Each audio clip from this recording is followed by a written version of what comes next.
ناظرین کرام السلام علیکم ورحمۃ اللہ وبرکاتہ۔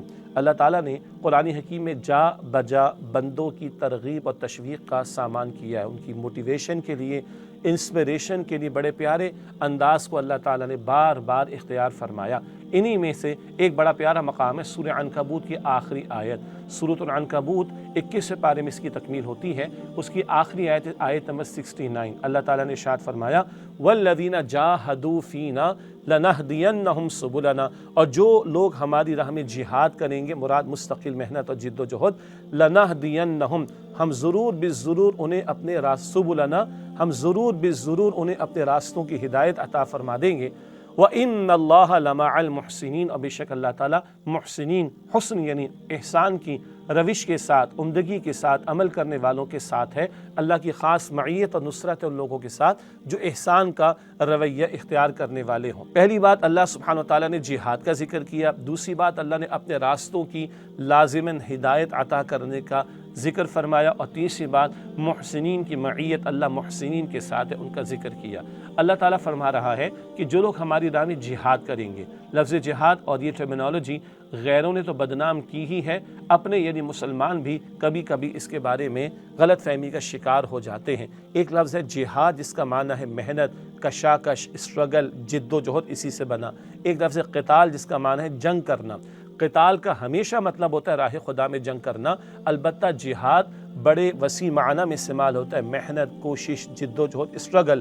ہاں کبھی کبھی جہاد کا لفظ قتال کے معنی میں بھی یعنی جنگ کے معنی میں بھی استعمال ہوا، جیسے کہ سورہ توبہ میں غزوہ تبوک کے بیان کے ذیل میں۔ البتہ یہ تو مکی صورت ہے سورہ عنکبوت، یہاں جہاد کوشش کے معنی میں حق پر جمے رہنا، ڈٹے رہنا، مخالفتوں کو جھیلنا، کفار اور مشرکین کی طرف سے مخالفتیں آ رہی ان کو جھیلنا، ڈٹے رہنا، صبر کے مراحل سے گزرتے رہنا۔ یہ جو مستقل محنت ہے دین قبول کر کے دین پر ثابت قدمی اختیار کرنے کی، دین پر جمے رہنے کی، دین پر عمل کرنے کی، دین کی دعوت پیش کرنے کی، دین کے نفاذ کی جد و جہد کی، اس ساری محنت کو اللہ تعالیٰ جہاد کا عنوان دیتا ہے۔ آگے فرمایا لنہدینہم، عربی اسلوب کے اعتبار سے بڑا تاکید کا ایمفیسس کا انداز اس مقام پر ہے۔ لنہدینہم، ہم ضرور بالضرور انہیں ہدایت عطا فرمائیں گے، سبلنا، ہمارے راستوں کی۔ اسٹرگل ہوگی، محنت ہوگی، جہاد ہوگا، کوشش ہوگی، تو اللہ تعالیٰ بشارت دے رہا ہے ضرور بالضرور ہم ہدایت عطا فرمائیں گے اپنے راستوں کی۔ اچھا ہدایت کیا ہے؟ اللہ تعالیٰ راستے کو سجھا بھی دے، اللہ صحیح راہ پر چلا بھی دے، اللہ منزل مقصود جنت تک پہنچا بھی دے، یہ سارے تصورات ہدایت کے ذیل میں شامل ہیں۔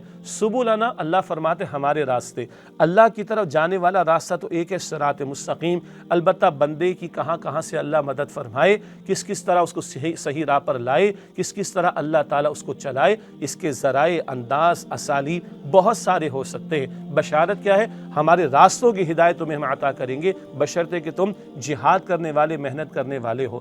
حدیث مبارک بخاری شریف میں حدیث قدسی ہے، اللہ تعالیٰ فرماتا ہے کہ میرا بندہ مجھے دل میں یاد کرتا ہے، میں بھی اسے دل میں یاد کرتا ہوں، وہ کسی محفل میں مجھے یاد کرتا ہے، میں اس سے بہتر محفل یعنی فرشتوں میں اس کو یاد کرتا ہوں، وہ ایک بالشت میری طرف آئے، میں ایک ہاتھ بھر اس کی طرف آتا ہوں، ایک ہاتھ بھر میری طرف آئے، میں دو ہاتھ بھر اس کی طرف آتا ہوں، وہ چل کر میری طرف آئے، میں دوڑ کر اس کی طرف آتا ہوں۔ یہ طلب و طلب پیدا کرنا تو ہمارا فرض ہے نا۔ آگے فرمایا کہ وَإِنَّ اللَّهَ لَمَعَ الْمُحْسِنِينَ، اور اللہ محسنین کے ساتھ ہے۔ احسان حسن سے بنا، خوبصورتی، عمدگی کے معنی اس میں، وحسن عبادتک، فرض نمازوں کے بعد کی دعاؤں میں ایک دعا، اللہ میری مدد فرما، اللہم اعنی علی ذکرک وشکرک وحسن عبادتک، تو حسین عبادت، اچھی طرح خوبصورتی کے ساتھ کھپا کر اپنے آپ کو موٹیویشن کے ساتھ، ڈیڈیکیشن کے ساتھ، پوری توجہ کے ساتھ عمل کو انجام دینا۔ تو جب اللہ کی بندگی کی محنت بہت خوبصورت انداز سے ہو تو اللہ فرماتا ہے کہ بے شک اللہ تعالیٰ محسنین کے ساتھ ہے۔ اللہ تعالیٰ ہمیں دین پر قائم رہنے اور دین پر عمل، دین کی دعوت، دین کی محنت کے لیے مستقل جہاد کی توفیق دے۔ اللہ ہمیں مزید ہدایت عطا فرمائے اور اپنے محسنین بندوں میں ہمیں شامل فرمائے، آمین یا رب العالمین۔ وآخر دعوانا ان الحمد للہ رب العالمین، والسلام علیکم ورحمۃ اللہ وبرکاتہ۔